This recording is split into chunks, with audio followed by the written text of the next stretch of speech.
Bom dia para você, meu querido aluno do sétimo ano. Pessoal, hoje a gente vai continuar a aula 8, tá?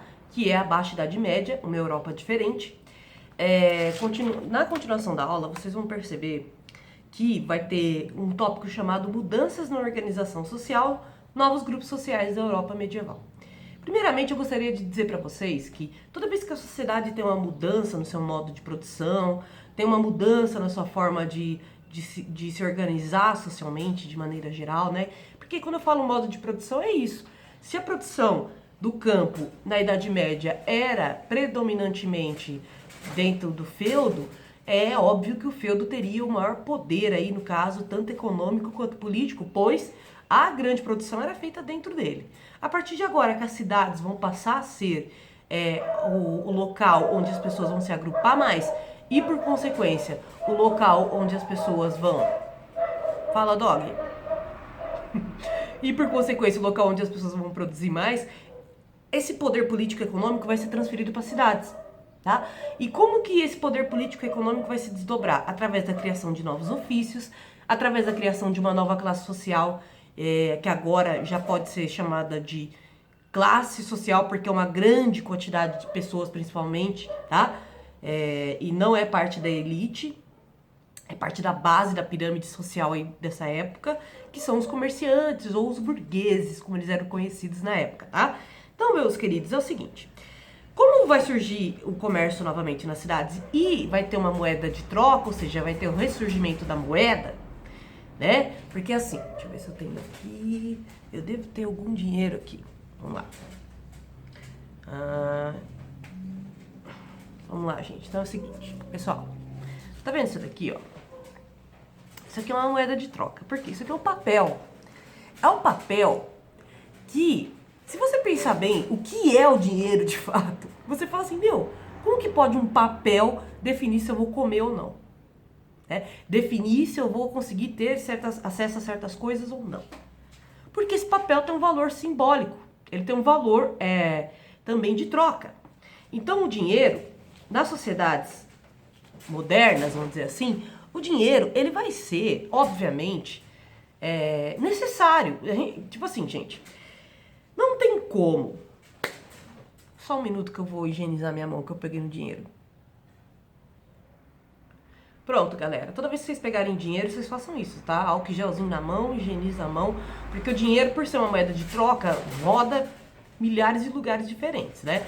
Então, no momento atual, é bom toda vez que vocês pegarem uma coisa que tá rodando em várias mãos, né? Diferentes, que você nem sabe quem são. Se estão mantendo higiene, se não estão, né? Enfim, não tem como saber... pega e lava a mão. Não dá pra lavar o dinheiro, mas a gente lava a mão, né? Porque esse tipo de moeda que a gente tem não é possível de ser lavada, né? Então, quando surge o dinheiro, não porque o dinheiro vai passar a ser mais importante que a gente e tal, como é no capitalismo hoje, talvez, sim. Mas eu posso dizer assim, o dinheiro é necessário, independente da sociedade e da organização social. Na sociedade feudal, ele não era necessário porque naquela época eles tentavam subexistir, basicamente, entre o feudo e o burgo que ficava em volta do feudo, né? Então, a troca era feita através disso. Como agora eles vão fazer troca com os chineses, agora eles vão fazer troca com os islâmicos, né? Eles vão passar a fazer troca de produtos com outras civilizações, onde a presença da moeda já existia, né? Eles vão passar a ter o uso da moeda também na Europa. E quem que vai controlar o fluxo de moedas nessa época? Afinal de contas, estou falando de uma época que não tinha uma moeda nacional. O que a gente chama de moeda nacional surgiu só depois da consolidação de um território nacional. E a gente está falando de uma sociedade que está passando de uma sociedade feudal, que eram vários feudos, né? Às vezes tinha, tipo, 30 feudos na França. E cada feudo tinha um sistema de leis e uma moeda própria, né? Então... Para fazer o comércio entre um feudo e outro, né, principalmente nessa época que a moeda vai ser mais usada, vão surgir os câmbios ou as casas de câmbio. O que isso significa? São comerciantes que na sua maioria, inclusive, eram judeus. Por serem judeus, eles não podiam trabalhar no feudo, porque o feudo ele tinha uma exclusividade católica, como eu já expliquei para vocês, e os judeus sofriam, de certa maneira, um preconceito, uma perseguição que acontece até hoje, que a gente chama de antissemitismo, né? O nome do preconceito com os judeus é antissemitismo, né? Então, porque os semitas são os judeus, tá, galera? Então, essas casas de letras de câmbio eram predominantemente judaicas, porque na maioria das vezes eram judeus que trabalhavam com a conversão de moedas.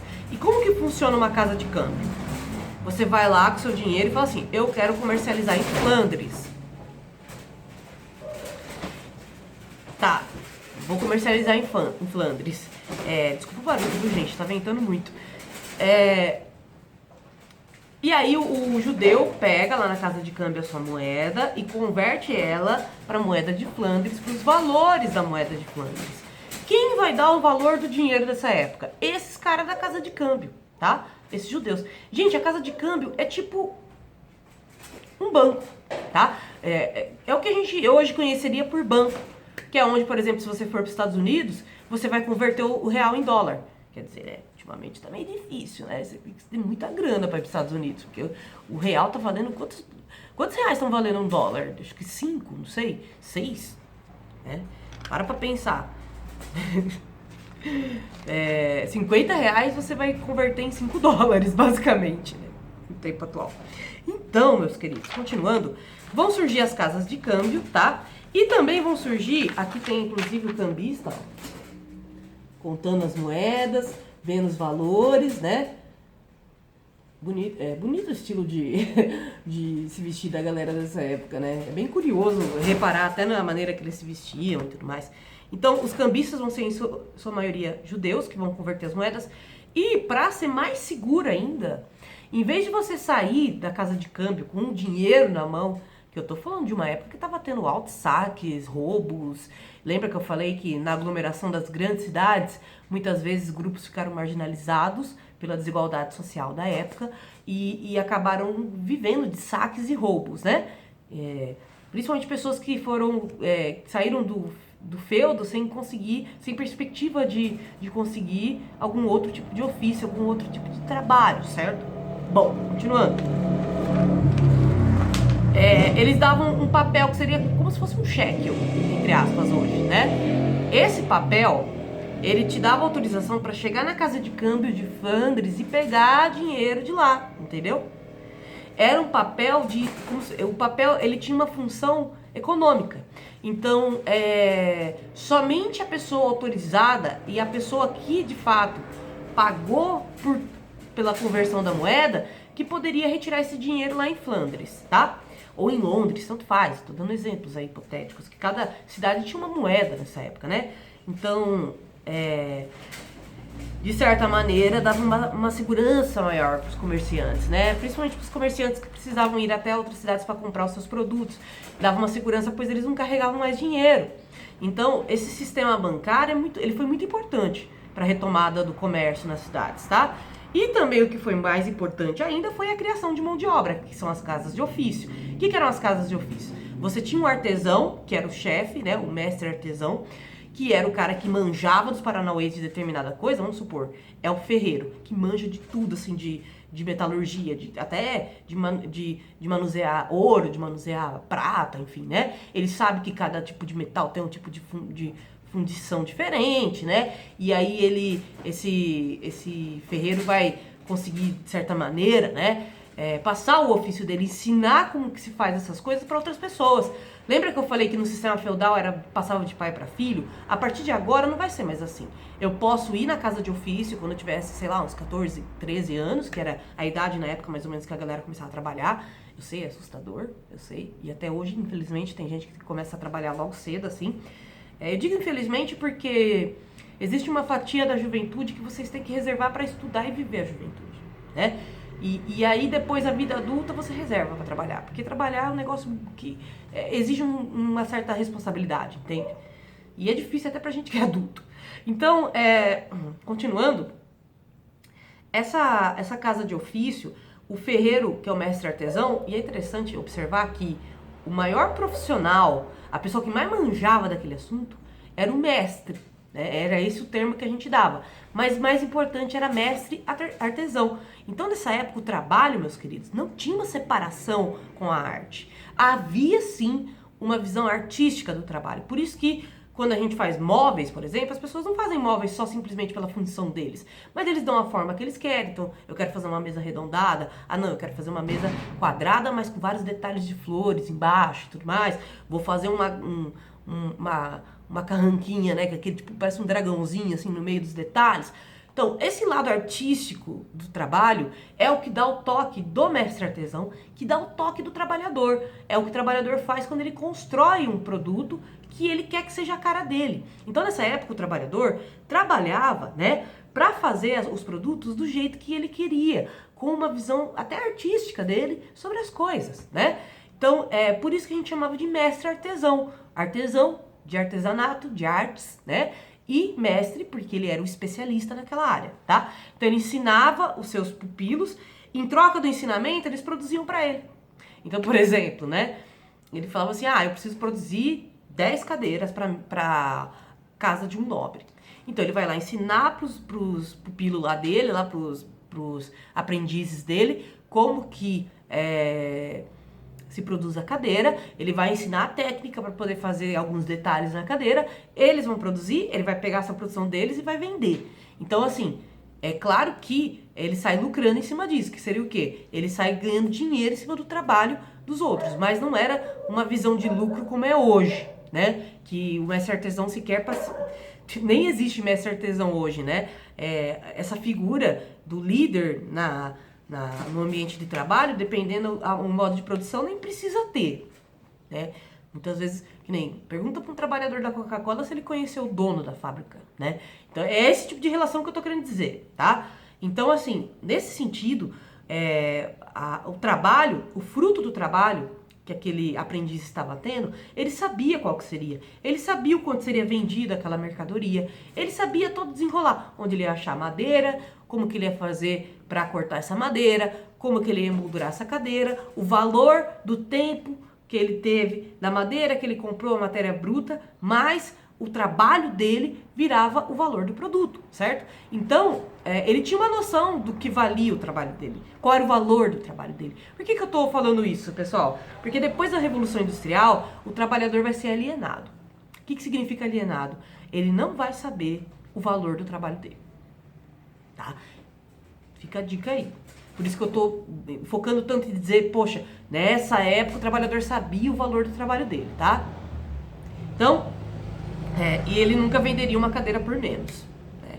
Quando ele pudesse realmente se tornar um mestre artesão e ter sua própria casa de ofício, com todas as ferramentas necessárias, né, e tudo mais, ele ia saber o valor da sua mercadoria na hora de vender. E não que nem hoje, que a gente que é trabalhador, a gente vende a nossa força de trabalho para alguém, mas muitas vezes a gente não sabe o fruto do nosso trabalho. E sequer a gente recebe o fruto do nosso trabalho. Então, nessa época, ele poderia não receber por estar trabalhando, mas, inicialmente, né, ele estava recebendo em formato de aprendizado, que seja, né, mas, por fim, ele acabava tendo uma noção dos valores do trabalho dele, tá bom, galera? Outra coisa que a apostila de vocês comenta é que a igreja pegava um pouquinho assim no pé da questão do comércio, porque eles diziam que era usura, né? O que seria usura? É um pecado capital. Eles acreditavam que quando o comerciante pega esse celular aqui, né? Vamos falar, celular aqui. Abriu alguma coisa aqui. Esse celular. E aí ele vai lá e vende. É óbvio que ele não vai vender pelo mesmo preço que ele pagou. Isso é óbvio, sabe? Porque ele teve o trabalho de ir até lá e comprar, ele gastou para isso, ele precisou comer durante a viagem, ele precisou fazer manutenção no carro dele lá de cavalo, né, da época, ou no navio, e aí, hipoteticamente falando, ele traz esse, né, é claro que eu tô falando como se fosse uma viagem no tempo, né, ele vai trazer uma iguaria, que é um celular do futuro, e vai falar assim, gente, eu tive que atravessar o tempo para pegar essa iguaria, eu vou ter que cobrar mais caro. A igreja falava, mas isso é errado, porque o correto é você ser humilde. Gente, como que o cara vai viver assim, né? É óbvio que se ele pagar desse pente, né? Se ele pagar desse pente R$5, ele vai vender no mínimo por 7 ou 8 ou 10, dependendo da situação, o tamanho da viagem. Se ele foi lá na África pegar esse pente garfo, que é a origem, né, desse tipo de pente, é óbvio que ele vai cobrar muito mais caro, porque custou caro para ele ir até lá buscar, entende? Então, É a lógica do comércio, né, meus queridos? Então, eu vou fazer a leitura rapidamente da China, o Império Sem Igual, e aí a gente finaliza a aula, tá? Por volta do século X, quando a Europa feudal começou... Ah, desculpa, gente. Página 181, tá? Continuando, então, vou voltar. China, um império sem igual. Por volta do século X, quando a Europa feudal começava a dar passos em direção à retomada comercial e urbana, a China era uma grande potência, e é até hoje, né? Nessa época, a maioria das aldeias chinesas havia uma escola primária e 1 de cada 20 estudantes chegavam ao ensino superior. Tinha ensino superior na China já, né? Verdade, né? A Europa também vai ter ensino superior na Baixa Idade Média, vão surgir as universidades, mas vai ser até depois desse contato com os chineses. Então a gente pode dizer assim, foi meio que uma copiadinha, assim, né? Do Oriente, também uma copiadinha do mundo islâmico, porque lá também já existia. Então, continuando, chá, porcelanas, seda encantavam quem tomava contato com os produtos chineses. À medida que a medicina chinesa utilizava conhecimentos acumulados ao longo de séculos. Gente, eu não vou cair nos delongas de comentar medicina chinesa, mas qualquer dia, se você tiver curiosidade, pesquisa, porque eles eram extremamente avançados já em conhecimento aí de medicina e de cura, tá? Poetas, pintores criavam uma arte muito mais sofisticada do que a do Ocidente. Inclusive, amo até hoje a arte oriental, tá? Para você, meu aluno que curte um anime, é nóis. As oficinas chinesas produziam objetos admiráveis, livros impressos, bússolas, bombas de fogo de artifício, e essas bombas de fogo de artifício que vão dar origem depois das armas, tá? No século XIII, a China povoava o imaginário europeu como um lugar de maravilhas. Engraçado como hoje inverteu, né? A galera tem preconceito, né, com a China hoje. O navegador veneziano Marco Polo, que passou décadas no Oriente, foi um dos responsáveis por registrar esses relatos e publicar mais tarde, o que deixou a China sendo admirada pelo mundo, né? Graças aí, no caso, ele era muito admirado, né, pela China, e o mundo europeu acabou tendo contato, né, com as maravilhas da China por sua obra, principalmente.